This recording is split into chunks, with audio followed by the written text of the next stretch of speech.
काम है कि सत्य की को पेश किया जाए, सच्ची खबर को दिखाया जाए।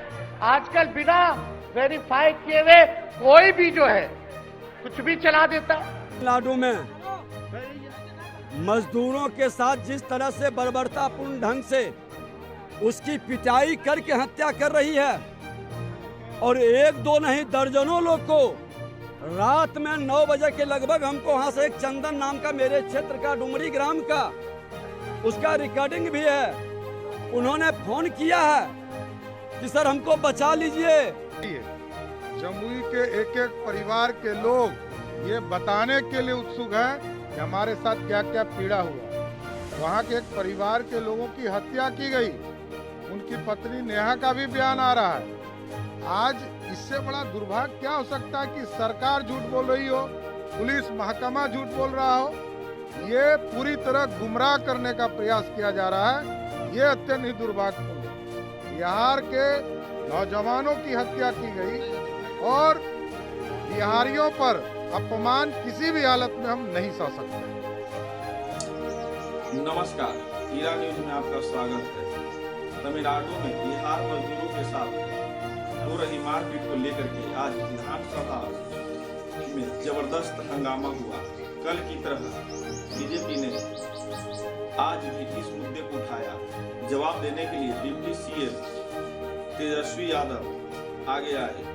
आपको बता दें कि जब मारपीट हो रही थी तो उसी दिन ठीक उसी 1 तारीख को तमिलनाडु के मुख्यमंत्री एम.के. स्टालिन के जन्मदिन पे केक काटने के लिए पहुंचे थे। इसको भी लेकर के बीजेपी भी हमलावर है।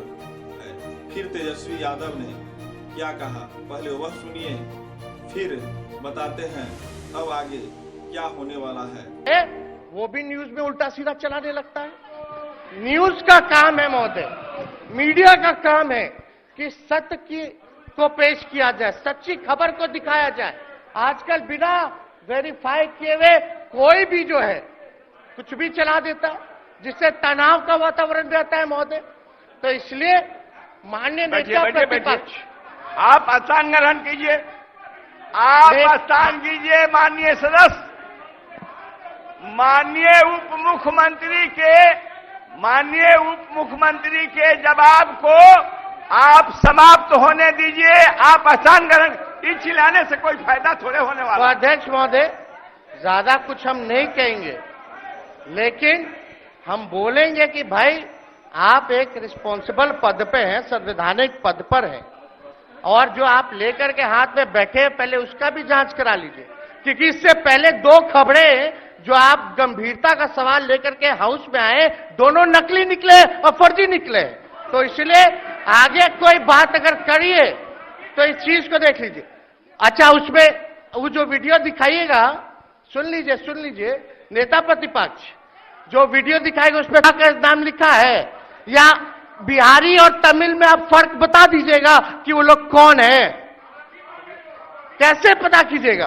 वो तो वहां की पुलिस ही जो है बताएगी।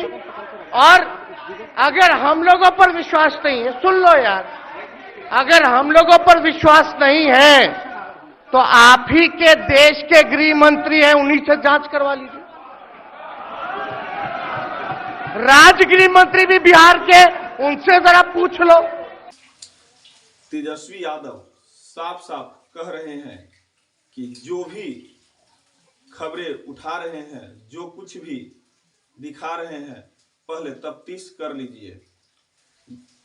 डीजीपी ने भी तफ्तीश की है। मैं भी हवाले से बता रहा हूं कि डीजीपी को मुख्य मंत्री ने निर्देश दिया कि वहां के डीजीपी से बात करने के लिए कहिए। शासन नहीं है, विश्वास नहीं हो रहा है तो अपने मंत्री के थ्रू जांच करा लीजिए। बिना तफ्तीश से, बिना जांच के, बिना वेरीफाई के और उसे आरोप मत लगाएं। उनका कहने का मतलब यह है कि ऐसी घटनाएं नहीं हो रहा है।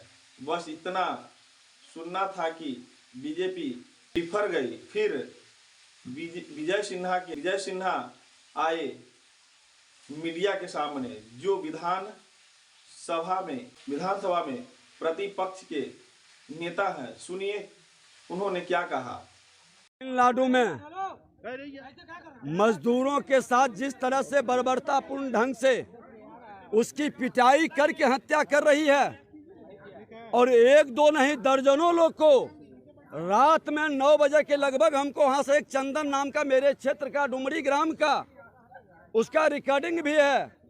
उन्होंने फोन किया है कि सर हमको बचा लीजिए, फैक्ट्री से मैं भी कह रहा है कि जल्दी से तुम लोग निकल जाओ, फैक्ट्री में भी सुरक्षा नहीं दिया जा रहा है, और कह रहा है कि स्टेशन पर जाएंगे वहां पीटेगा, बस से जाएंगे, गाड़ी से जाएंगे, खिंच खिंच के मारा जा रहा है। सो हमारी जिंदगी को बचा लीजिए। यही मांग को लेकर के आज हमने सदन में सरकार से उठाए, और माननीय उप मुख्यमंत्री जी, संसदीय कार्य मंत्री जी तो जिलेबी मंत्री हैं, वो जिलेबे की तरह बिछाई घुमाते हैं, लेकिन उप मुख्यमंत्री ने उठ के कहा कि ये भ्रामक है, झूठा है। ये स्पेशल विमान से जाते हैं केक काटने, वहां पर भ्रष्टाचारियों की जामात के साथ मिल करके ये अपनी राजनीति चमका रहे हैं, और हमारा बिहार का बेटा, बिहार का मजदूर, बिहार का श्रमिक उसको पीट पीट कर मार रहा है, इनके मुंह से आवाज नहीं निकलती है। हमने मांग किया कि एक स्पेशल टीम, सदन के एक स्पेशल कमेटी को भेजिए, पदाधिकारियों की एक कमेटी को भेजिए, और जितने मजदूर हैं उसको सुरक्षित बिहार लाइए। उसकी बजाय इन्होंने कह रहे हैं कि ज्यादा व्याकुल मत होइए, गुंडा की भाषा बोलने लगे हैं। बिहार विधानसभा गुंडे की भाषा से नहीं चलेगा। ये लोकतंत्र का मंदिर है, और अध्यक्ष का व्यवहार प्रतिपक्ष के नेता को नहीं बोलने देना, और सत्ता पक्ष तेजी से इशारा लेते हैं कि बोलने दें, नहीं बोलने दें। ये लोकतंत्र के लिए सबसे बड़ा खतरनाक स्टेज है, और सरकार का बयान पूरी तरह से झूठा है, वहाँ के डीजीपी का बयान पूरी तरह से झूठा, असत्य है। स्पेशल कमेटी यहाँ से जानी चाहिए, और सरकार हमारे बिहार के मजदूरों का मान सम्मान के साथ उसको वापस लाए। उसकी 12 लोगों की जिसकी हत्या हुई है, उस परिवार को मुआवजा और उसको भी रोजगार का अवसर में प्राथमिकता मिले। ये सरकार नहीं करेगी तो हम लोग सदन से सड़क तक इस बात को लेकर लड़ेंगे। ये पूरी तरह से उप मुख्यमंत्री सत्ता में मदहोश हो चुके हैं। सत्ता के मदहोशी में यहाँ के गरीबों का, दलितों का, शोषितों का, नौजवानों का, इनका कोई सुध नहीं है, कोई दर्द नहीं है, कोई संवेदनशीलता नहीं है। ये उप मुख्यमंत्री खुल करके चोर दरवाजे से आकर के बिना जनादेश का सत्ता में बैठे हैं, मदांत हो गए हैं, और इनकी भाषा सदन में धमकी भरा निकलता है। ये कतई उचित नहीं है। अभी हमारे पास लाइए वीडियो लाइन, लाओ निकल के, अभी सुना देते हैं कैसे करके उन्होंने रो करके बोला कि बचा लीजिए हमको। सुना आपने, विजय सिन्हा काफी फायर हैं, कह रहे हैं कि ऐसी घटनाएं घट रही है और सरकार उसे स्वीकार करने को तैयार नहीं है। फिर इल्जाम क्या करेगी? ठीक इसी तरह से विधान परिषद में विपक्ष के नेता सम्राट चौधरी वह भी जमकर भी वर्षे। जाइए, जमुई के एक एक परिवार के लोग ये बताने के लिए उत्सुक हैं कि हमारे साथ क्या क्या पीड़ा हुआ। वहाँ के एक परिवार के लोगों की हत्या की गई, उनकी पत्नी नेहा का भी बयान आ रहा है। आज इससे बड़ा दुर्भाग्य क्या हो सकता है कि सरकार झूठ बोल रही हो, पुलिस महकमा झूठ बोल रहा हो। ये पूरी तरह गुमराह करने का प्रयास किया जा रहा है। ये अत्यंत ही दुर्भाग्यपूर्ण है। बिहार के नौजवानों की हत्या की गई, और बिहारियों पर अपमान किसी भी हालत में हम नहीं सह सकते हैं। नहीं, जांच तो होना ही चाहिए, इससे कौन डिफर करता है। लेकिन जिस तरह पुलिस मुख्यालय के द्वारा ये बयान दिया गया कि ये फर्जी था, अरे तो कोई तो मरने वाला था। और अब तो स्पष्ट हो गया कि जमुई से परिवार ने कहा कि हमारे परिवार के लोग मरे हैं। और जमुई के कई परिवार के लोगों ने कहा किस तरह हमको भगाया गया, मारा गया, पीटा गया।